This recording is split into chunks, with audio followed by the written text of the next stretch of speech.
Este no es un libro cómodo, no es un libro que te abrace, es más bien un libro que te sacude, que te incomoda y que honestamente te deja pensando. ¿Cuántas realidades existen en México que simplemente decidimos no mirar?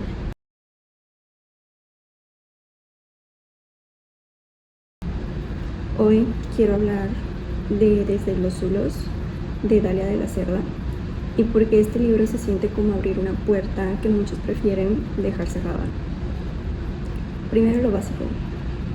Elegí el libro llamado Desde los Zulos. La autora es Dalia de la Cerda. Es una escritora mexicana contemporánea que de hecho se ha caracterizado por escribir desde los márgenes, desde lo incómodo, desde lo real. Y con real me refiero a una realidad cruda, una realidad sin filtros y sin romantización. ¿De qué trata el libro? Desde los Zulos es un conjunto de relatos en formato ensayo que gira en torno a mujeres que viven distintas formas de violencia, precariedad y marginación en México, pero no solo es eso. No es un libro sobre víctimas, es más bien un libro sobre supervivencia. Cada historia funciona como una ventana a mundos donde el narco, la pobreza, la desigualdad y la violencia estructural no son el contexto, sino la realidad. Lo interesante es que no hay una sola forma de violencia, sino que aborda todos estos diversos conceptos de violencia como la violencia económica, la violencia de género, la violencia simbólica, sistemática, violencia normalizada.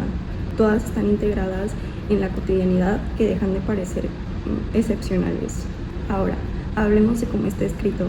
Dalia de la Cerda utiliza un lenguaje bastante directo, es de hecho casi brutal y no hay adornos innecesarios, y esto es bastante clave porque el estilo no intenta embellecer el dolor, más bien lo expone. Este libro rompe con la idea tradicional de la literatura pulcra, limpia, correcta, académica. Utiliza más bien un lenguaje coloquial, utiliza referencias populares y una crudeza que muchas veces queda fuera del canon literario. Pero justo ahí está su fuerza, porque lo que hace es cuestionar quién decide qué historias merecen ser contadas y cómo merecen ser contadas. Ahora, siendo justos, también hay críticas que se le pueden hacer. Algunos podrían decir que la crudeza de sus palabras y la manera en la que está escrito puede volverse algo abrumador, incluso repetitiva. De hecho, en cierto punto del libro sí se siente un poco tedioso o repetitivo lo que va relatando o la manera en que decide hacerlo, mediante la exposición de sus propias vivencias, que es clave, pero se entiende por qué la crítica desde ahí. Tal vez se puede sentir como que falta un poco este respiro emocional que hace que el lector termine un poquito anestesiado ante la violencia, pero aquí yo creo que no es un defecto, sino una decisión estética, porque así funciona la realidad del libro. No hay pausas, no hay descansos, no hay finales perfectamente cerrados. Esto puede incomodar, pero justamente de eso se trata. Mientras leía, me sentía en un diálogo activo con la autora y estaba constantemente queriendo refutar todo lo que iba leyendo, pero a la vez quería aprender de lo que ella decía. Comienza explicando el concepto de Desde los Zulos y desde ahí sabemos que habla de violencia. Nos cuenta los contextos violentos en los que creció y cómo en medio de ella encontró lugares seguros. Nos dice que nos quiere hablar desde ahí, desde la violencia que vio, y parece que esta le da la autoridad o incluso la seguridad de entender con más certeza el concepto de feminismo, y es desde esta pelea, pero defensa de la violencia, que comienza a desacreditar muchos argumentos de lo que ella llama feminismo del cuarto propio, haciendo alusión a que no comparte posición con Virginia Woolf y de hecho deja claro que quiere ser lo más alejada posible de ella y sus similares. Entiendo que no puede haber feminismo como sinónimo de mujer, porque hay muchas mujeres, hay de todos tipos y contextos.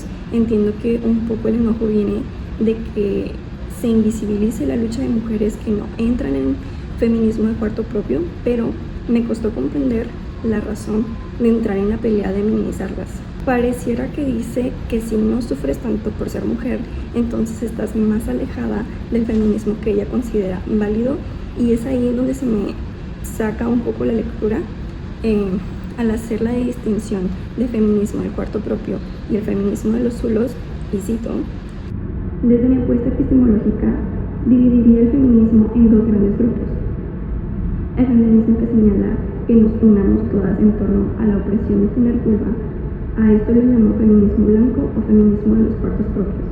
Y el feminismo que teoriza y genera agendas y alianzas a partir del concepto de matriz de opresión, este es el feminismo de los zulos. ¿Por qué uno es más válido que otro? Para ser feminista se tiene que haber presenciado un acto violento y haber hecho algo político al respecto. Me parece entonces que para la autora cualquier opinión de una mujer blanca sobre el feminismo no tiene total sustancia porque no sabe lo que es ser violentada por otros temas además del de ser mujer. Parece que eso es lo que la hace invalidar a lo que llama feminismo del cuarto propio, porque son mujeres privilegiadas que quieren un cuarto propio para existir. Entiendo la premisa de teorizar en cualquier lado y de escribir donde sea y que se necesitan privilegios para sentarse a escribir un ensayo que será publicado, pero ¿es el feminismo blanco el problema? ¿O son los sistemas patriarcales, capitalistas, jerárquicos, etcétera, lo que provoca el problema? Y aquí hago un paréntesis para que no se malentienda, que lo que estoy intentando hacer es refutar la idea de las ideas precarias, valga la redundancia, en donde se desenvuelve los pensamientos, las críticas y los discursos del feminismo blanco. Me parece de hecho que Dalia de la Cerda hace un detalle bastante objetivo en la manera en que redacta y justamente refuta a autoras como Virginia Woolf y le da voz a otras autoras que hablan de otras vivencias del ser mujer. Y eso me parece importante, porque una mujer blanca jamás va a entender por lo que una mujer negra vive. Creo que el feminismo es visibilizar y validar las diferentes agresiones de todos los contextos que puede vivir una mujer, pero no estoy de acuerdo en que la que sufre más tiene más derecho a ser feminista, porque creo que es incongruente con la meta de que las mujeres no sufran. Desde los zulos no es un libro fácil, no es un libro bonito, pero es un libro necesario. Y tal vez la pregunta no es si deberías leerlo, sino si estás dispuesto a escuchar lo que tiene por decir.